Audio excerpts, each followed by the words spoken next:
I'm here to discuss the stationary and moving lunges. So first I'm going to sit up correctly. It's actually a little bit of a wider stance than many gyms will teach. That's basically to keep your body weight going straight down as opposed to forward or backward.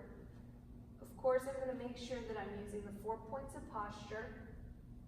I'm keeping my abs engaged, my shoulders are at a 90-degree angle, my head is straight, and I'm retracting my shoulder blades to practice good posture.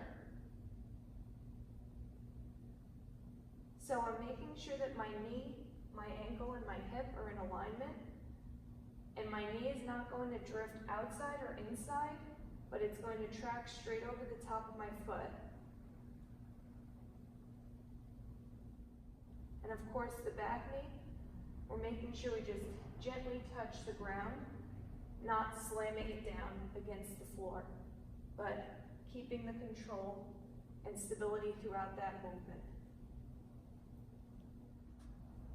So now we're going to move on to the moving lunge, but first you want to make sure that your stationary lunge is appropriate with your client, that they're completing it correctly, and that you have good structural integrity and movement before you move on to a moving lunge.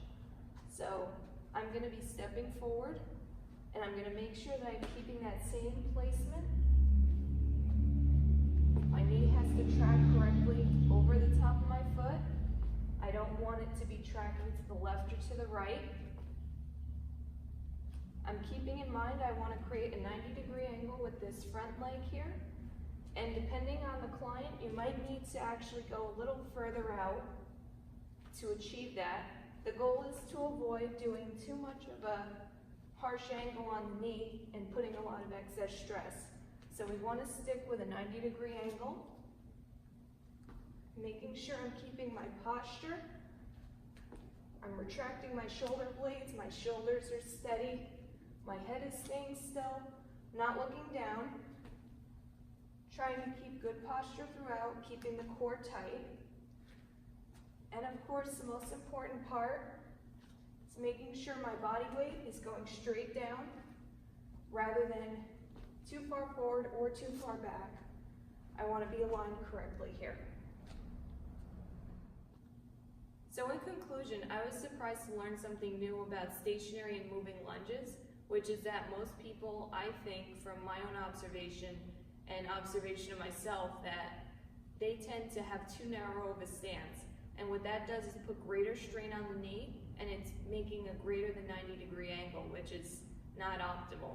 So what you have to make sure of is that you place your feet correctly so that you're not exceeding a 90-degree angle on that front knee, and also that the body weight is moving straight down rather than forward or back. And some clients may need to actually move their forward foot 4 to 6 inches forward more than me, and that's again just to accommodate that 90-degree angle for the front knee. But of course, the dynamic movement of the lunge should not be attempted until the stationary lunge is proficient and the client is following good biomechanics. And then after that, you can move on to even weighted lunges, but first you have to make sure you have the fundamentals down. And I learned something new, and I hope you did too. Thank you.